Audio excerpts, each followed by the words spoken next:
To kick or not to kick? That is today's big question. Yeah, should we actually be using our legs or should we be saving them for the bike and the run? Today we're going to be looking at the role that our legs play in swimming and seeing how much we actually need to kick in order to swim fast and efficiently.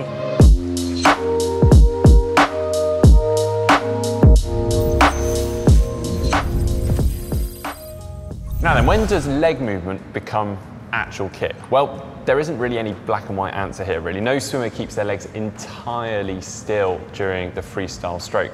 The stroke is a full body movement, so even during the rotation, we move our legs to counterbalance.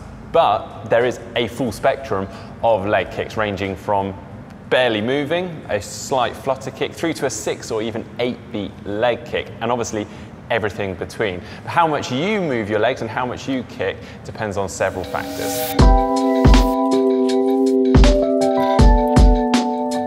The distance you're swimming is probably going to have the greatest impact on how hard and how much you're going to need to kick. Say you're doing a sprint, 50 meters. Well, for that, you need to kick hard and fast the whole way. However, in triathlon, we don't cover a distance that short. The shortest is probably going to be 400 meters. Now, when it comes to that sort of swim, if you want to be competitive in the swim phase of a triathlon, you need to kick relatively strong. But it is a balance, because if you kick too much, it could be detrimental later on, which we'll explain in a minute. The longer the distance, the slower you're going to be swimming, and therefore the less impact your kick is actually going to have on your pace. So it's about weighing up the pros and the cons. So the fatigue that you get if you're kicking hard, but the benefit to your pace if you're kicking hard. Now then, you also want to think about why you are kicking. Is it to help you to go faster and aid in propulsion, or is it to help or to aid in your body position? Are you someone that is prone to sinking legs and therefore you kick just to simply keep your legs afloat? Well, if that is the case, well, I actually suggest backtracking a bit and focusing on your technique, because this is essentially inefficient. Kicking simply to keep your legs afloat is not the answer. If you're kicking to help you to go faster and for speed, well, just make sure that you're able to dial it up or back depending on how fast you want to go. The magic aid, the wetsuit. This can have a significant impact on your leg kick, most notably because of the way it changes your body position. So if you're someone who normally has sinking legs and you struggle to keep them nice and afloat, well, the wetsuit will counteract that and automatically put you in a more horizontal position, which will mean that you won't need to kick your legs so hard to keep them in that place, and as a result you'll be able to swim faster for the same amount of effort. It is just worth noting, if you're doing a really long distance race and maybe you've got a wetsuit that isn't so flexible, when you are kicking you're going to be slightly going against the resistance of the wetsuit with your hip flexors, and if you've done a long race and you're then going to be jumping on the bike, it might just be working your hip flexors a little bit more than you're used to. Now, don't feel the need also to maintain the same level of kick throughout the entire swim. There will be natural points where you want to increase or reduce the amount you kick. For instance, the start of a triathlon or race is an ideal time to increase the amount of kick, because it's going to get that acceleration and speed up very quickly and perhaps even get you away from the masses. But soon after that, you're going to want to drop your kick down back to your natural rhythm.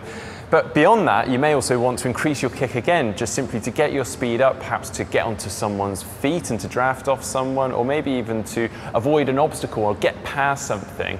And then finally, coming towards the end of the triathlon swim is another time you might want to increase your leg kick, because if you are someone that doesn't kick that much, well, you're going to want to get some blood flowing to those leg muscles and ready you for that run into T1.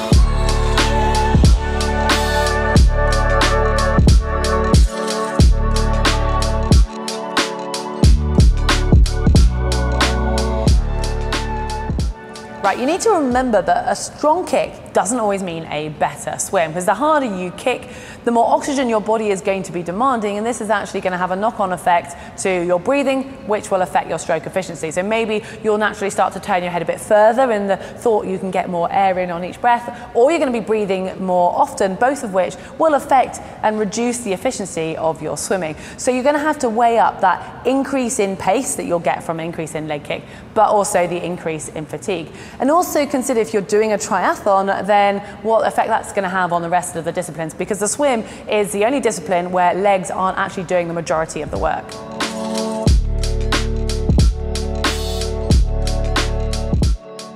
But what about the pros? Well, you'll notice in shorter distance draft league or racing such as WTS and the Super League that the athletes have a harder and faster leg kick, and this is for two reasons. One, because it's obviously shorter racing and therefore they're wanting to go faster, but also there's an incentive to make groups because it is draft legal on the bike.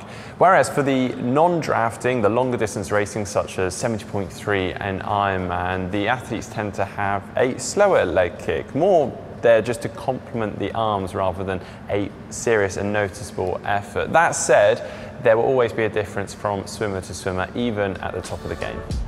Well, a good leg kick can't be forced. You've got so much else to think about when you're swimming, but you need to work on it separately, so then it should be quite a relaxed action once you add it all back into your stroke. And we've got some pointers that go into detail on the swimming kick, so do go and check that video out if you want some really in-depth help. But we've got a few sort of more basic pointers for you now. The first one is looking at keeping your ankle relaxed, so the floppy ankle. You want to think of it as an extension to your lower leg and your knee, which is ultimately an extension to your hip.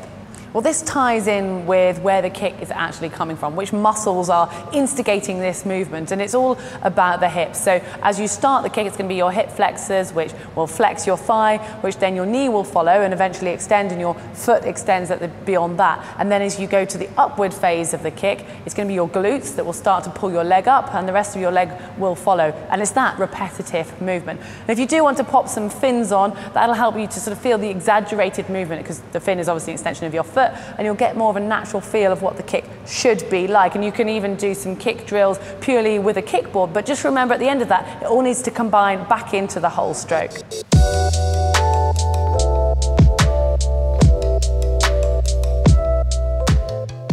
Well, there is no definite answer for how much you should kick or when you should kick, but hopefully today's video has highlighted the importance of the kick and also how you should increase it and decrease it for natural parts whilst you're swimming. Yeah, I mean, watch any race and swimmers will be kicking. It is part of the stroke, so you can't neglect it. Make sure you work on it, and the more efficient it will become, the easier it will be, and the more it will help your overall swimming. So good luck with that. Let us know how much you kick, if you even know. You can do that in the comments section below. Give us a like if you've enjoyed this. You can also follow us on our social media, and why not subscribe to us here on YouTube.